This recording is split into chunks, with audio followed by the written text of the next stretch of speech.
Welcome to the video on ratios and proportions and unit rates.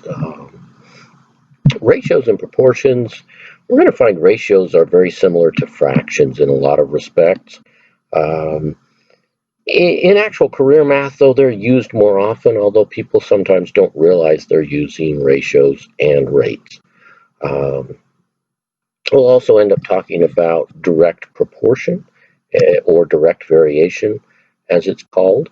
Um, but initially, we're going to be talking about fractions and equivalent fractions.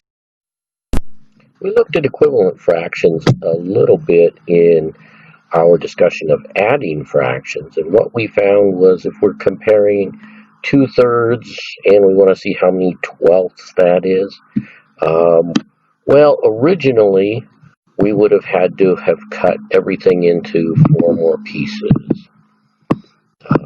So I'll cut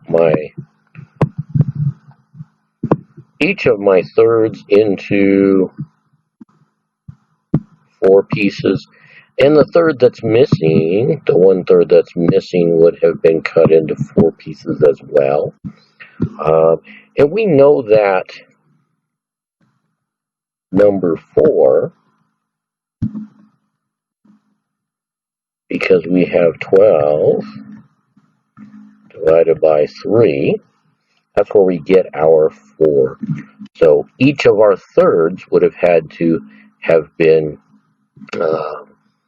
cut into 4 pieces in order for us to cut the pizza into 12 pieces. We've only got 2/3. We want to know how much each of those is. So we want to multiply by 2 to get the numerator from for the 12ths, and we find that we end up with 8/12 is equivalent to 2/3. So I mean that's a valid way to solve this. You'll find there are a lot of different ways to solve this, because as I have written this really is a proportion. If we look at the algebra that we have learned, solving equations, 2/3 equals, we do this in a different color, because I'm really starting a different idea, and I want to go with a different color on that. So if I have 2/3 equals x over 12, when we're solving for x, we undo what's there. We have to undo dividing by 12, so we multiply by 12, and we multiply by 12, and we get x equals, just as before, 12 times 2 divided by 3. Although I've written it a little differently, you would still do the same multiplication.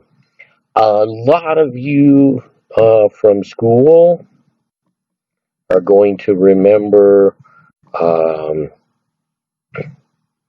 different ways of doing this. Something called cross multiplication, although a lot of times now it's referred to as I think cross multiplication. A lot of times people refer to multiplying fractions as multiplying, cross multiplying. Although I'm used to calling that multiplying across, what I'm used to seeing as cross multiplication, I hope you can see that purple better than I can. It still looks black to me. Anyway, cross multiplication, you'd multiply the 2 times the 12, and then you'd multiply the 3 times the x. And a lot of people, some people are starting to call multiplying fractions cross multiplication. They do the 2 times the 12 and then the 3 times the x. They call that the fish. So they say do the fish. So you end up with 2 times 12 equals 3x. Divide by 3, divide by 3, and you end up in the same place. 2 times 12, 12 times 2, same thing. So you end up with x equals 24 divided by 3, or 8. No matter what we do, we end up with x equals 8. A lot of different ways to solve a proportion. I don't really care how you do it. But anyway, that's kind of the solving technique. I want to look at how to do kind of a story problem, but I want to think of it in terms of fractions and in terms of ratios, because we have some vocabulary we want to look at. 7 boys in a class, 13 girls in the class. We're going to assume that the ratio is the same in the entire school. We know there's 70 boys in the school. We want to estimate the number of girls. So if we look at it in terms of a fraction, we have 7 boys, and we have to, in a fraction, the denominator has to be the total. So I'm going to add the 7 and 13. To have a fraction, I have 7 over 20. And we want to figure out how many girls there are. So we actually end up, in this case for the fraction, we will end up looking for the denominator. And this is one of the reasons people learn to cross multiply, or they learn to fish, whatever you want to call it. A lot of times, if you have the x in the denominator, cross multiplying gets it out of the denominator, and that unconfuses some people. That helps you, that's fine. I do this.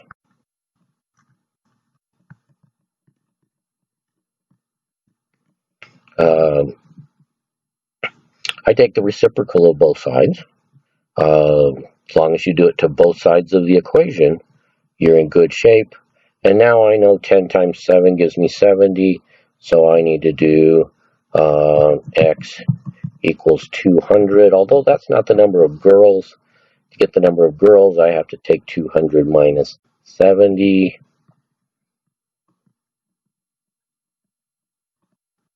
Equals 130. That's when I'm doing it as a fraction. I can also do this as a ratio. And for my ratio, with ratios, there are a lot fewer rules than there are with fractions. With a ratio, I can have boys to girls.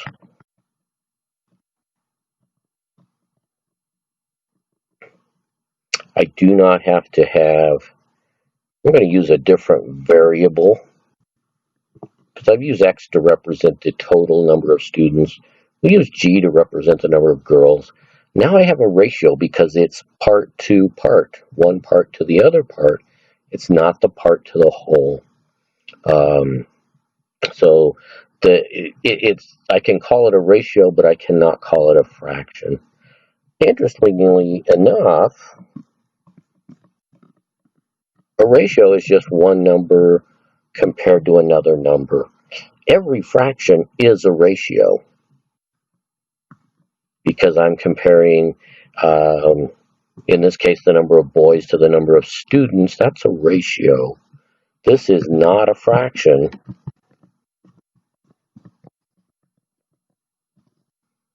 because I'm comparing two numbers, but not part to whole.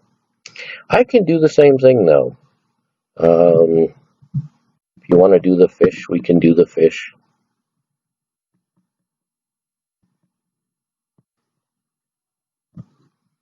7g equals 13 times 70.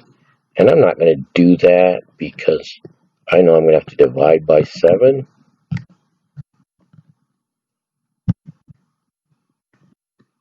And it's easy to divide 70 by 7.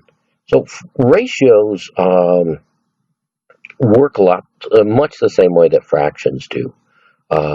And one thing I've been talking about proportions, I should have explained. When you say two ratios are equal, which includes two fractions, if you say two fractions are equal, that is a proportion. So we're saying the portion of boys in the class to the portion of girls is the same as the portion of boys in the school to the portion of girls in the school. So we call it a proportion. Want to look at some other things. A lot of times you can use ratios to figure out rates. Rates and ratios are very intertwined, interrelated. So I'm going to take a look at this story problem. Ilario makes $151.03 take-home pay in 11 hours. How much will he make in 17 hours? A lot of you, I'm hoping, will have some instincts on how to approach this problem. We can set it up as a ratio. Let's go back and start with black. 151.03 divided by 11 equals x divided by 17. If you want to multiply both sides by 17, you end up with x equals 151. I'm going to write it 17 times 151.03 divided by 11. Hopefully a lot of people would have said, I'm just going to figure out how much he makes per hour. So I'm going to take 151, different approach. I'm going to use a different color just to clarify.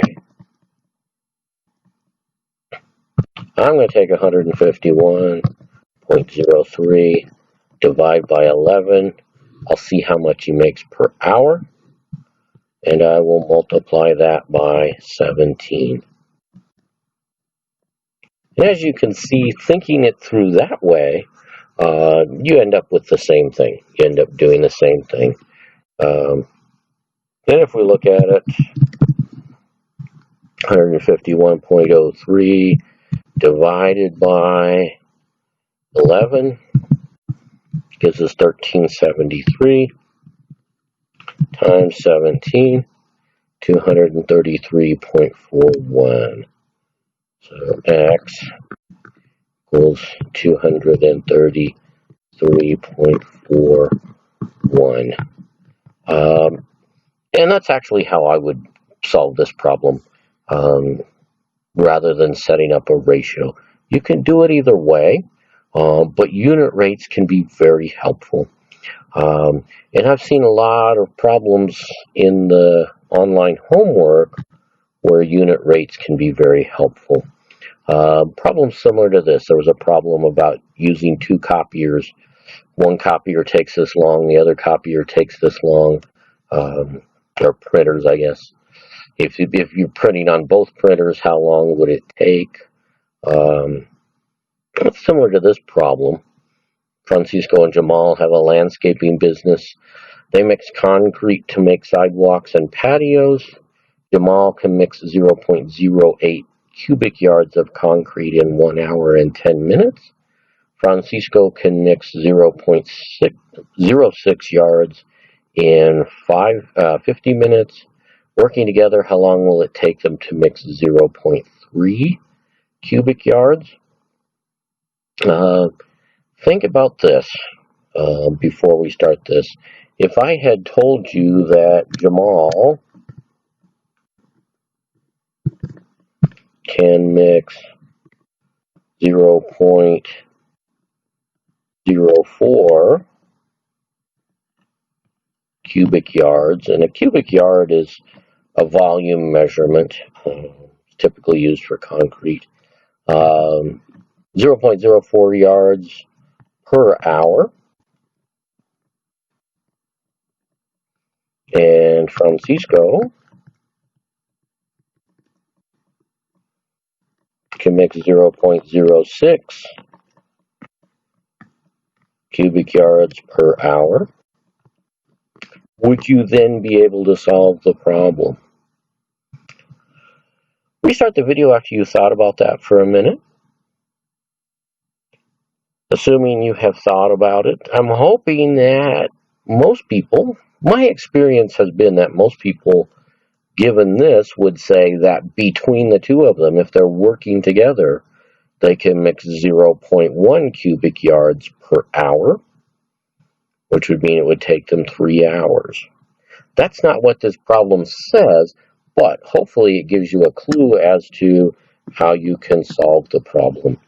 If you know the unit rate, and rates, if we come back here, the 151.03 divided by 11 that gave us 13.73.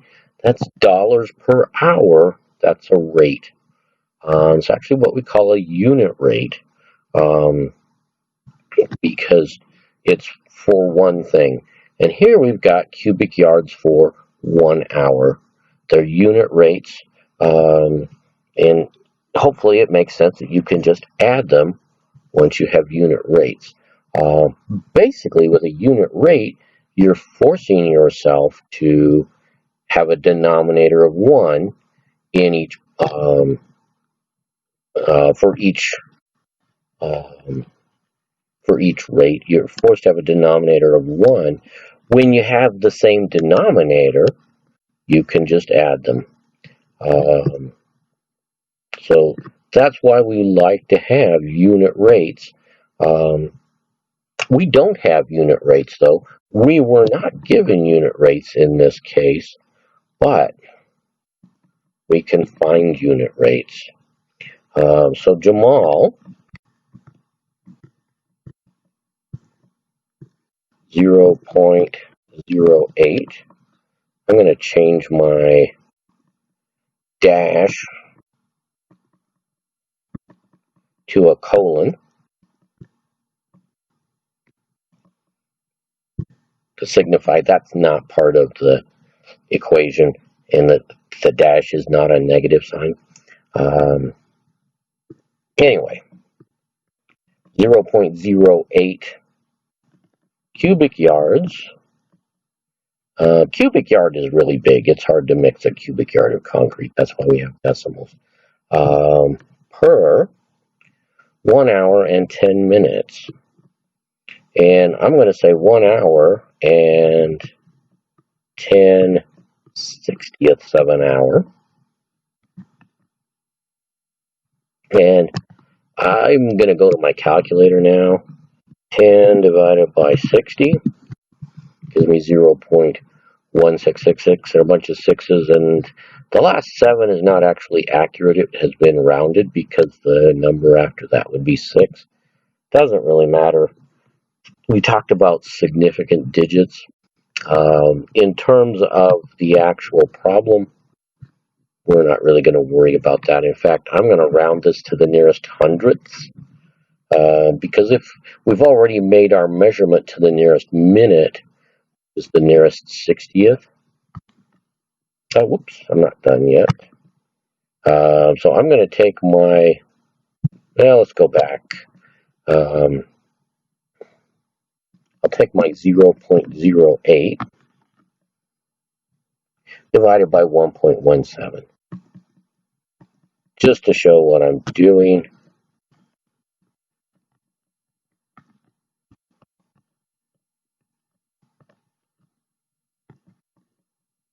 And when I go to my calculator, I'm going to put this in memory, and I'm going to take 0.08 divided by memory recall, and I get 0.069.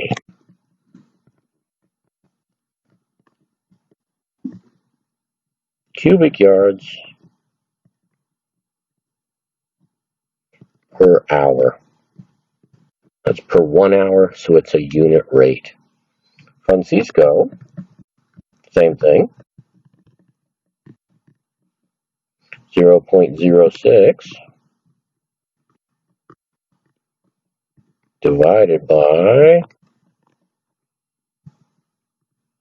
50 over 60. And I'll do 50 divided by 60. And I'm going to clear my memory. I will store that in memory.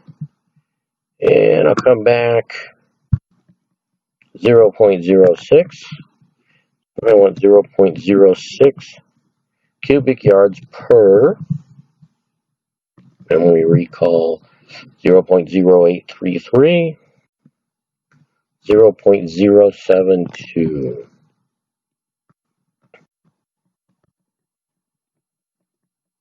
cubic yards per hour. Now that I have unit rates, I can say T is the amount of time it takes them to do the work. So I have 0.069 times T is the amount of cubic yards Jamal mixes, plus 0.072 T equals, we want to do 0.3 cubic yards. And as we said before,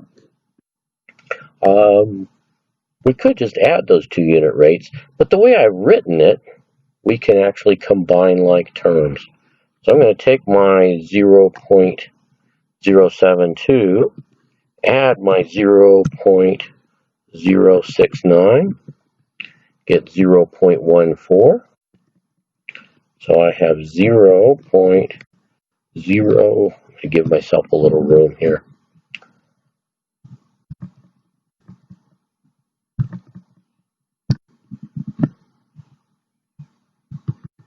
.141 T equals 0.3.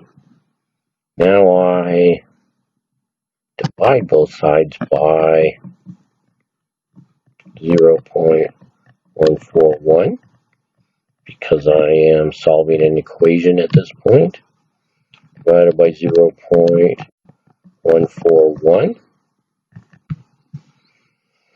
So once again, I'll clear my memory, store my 0.141. I'll take my 0.3 divided by 0.141, and I get 2.13. So I can say that T equals 2.13.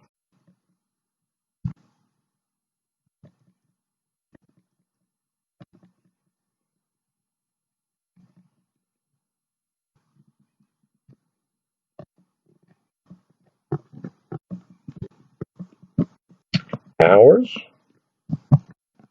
And then just to be complete, we don't use decimal hours. So I'm going to come back and I'm going to subtract the 2 because I know I can write down 2 hours. And then I'm going to multiply this by 60 and round that off to 8. So I can say 2 hours.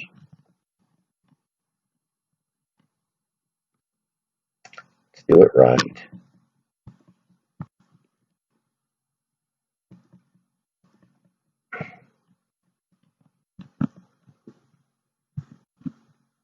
Eight minutes.